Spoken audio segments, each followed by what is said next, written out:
pessoal, tudo bem com vocês? Hoje vamos iniciar um conjunto de aulas, sobre as crises que aconteceram no mundo e o surgimento dos regimes totalitários que desencadearam a Segunda Guerra Mundial.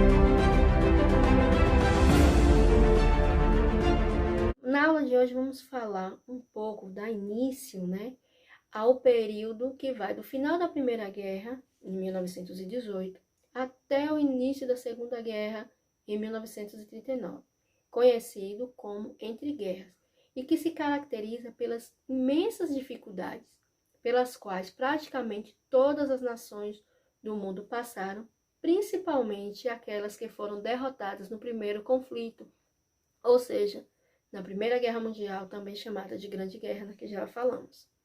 Logo após a guerra, os países europeus, mantiveram ou adotaram governo democrático, que é um governo em que o povo tenha participação nas escolhas dos seus representantes e, portanto, acabam participando indiretamente das decisões do país.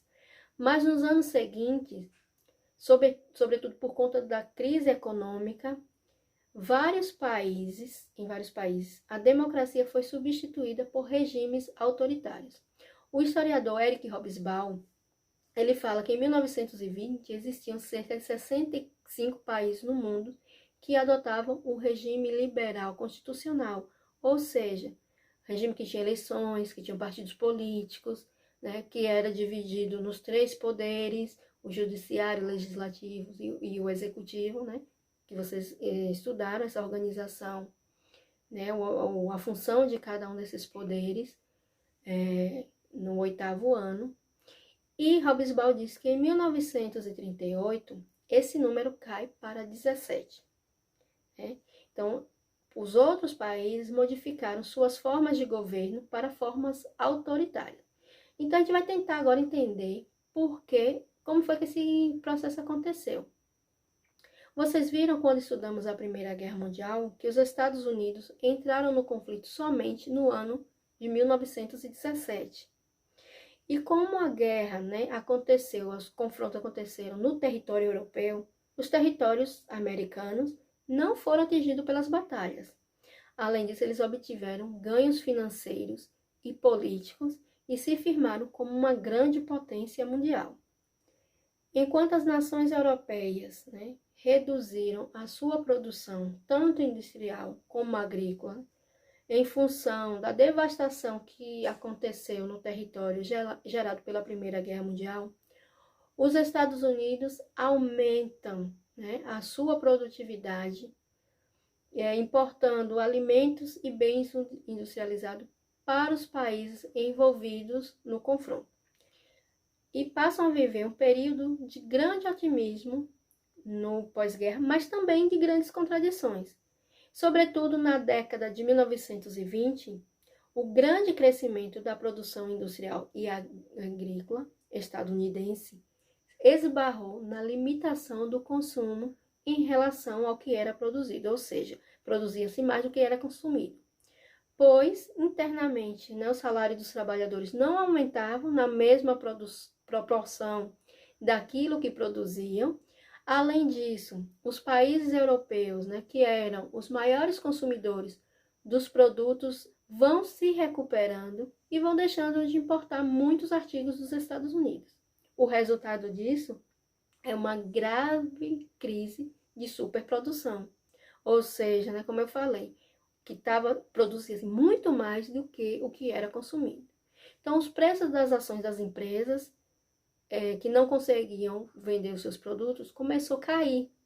O valor da empresa começou a ficar muito baixo, resultando na grande crise, que no dia 24 de outubro de 1929, os negociadores das ações dessas empresas não encontram compradores provocando ainda mais a queda dos preços dos títulos, né?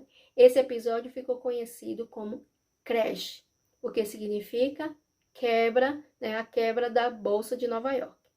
A quebra da Bolsa de Nova York gerou uma onda de falências fechando dentro dos Estados Unidos, 85 mil empresas, cerca de 4 mil bancos, deixando 12 milhões de pessoas desempregadas.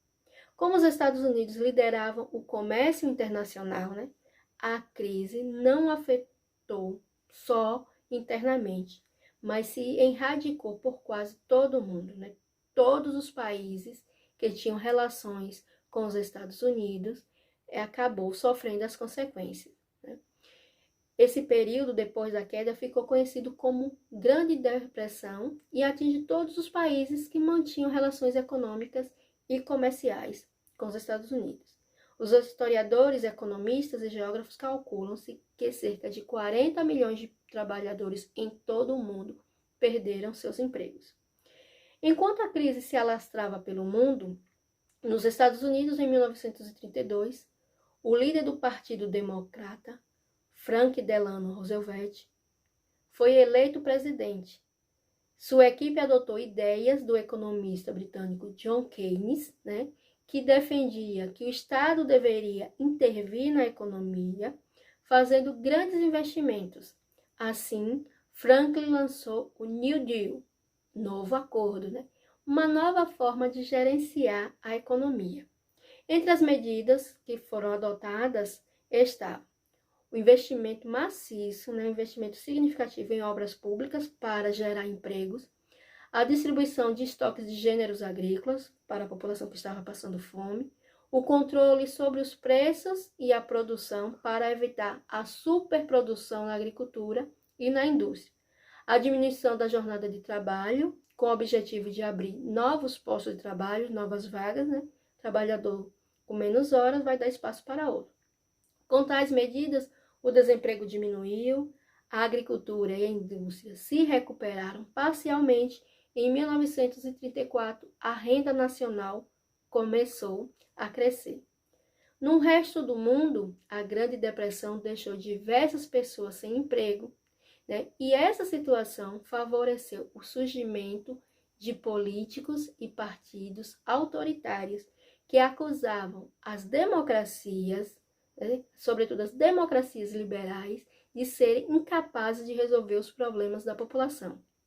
Eles acreditavam que a solução era um governo forte, com um único líder, salvador da pátria.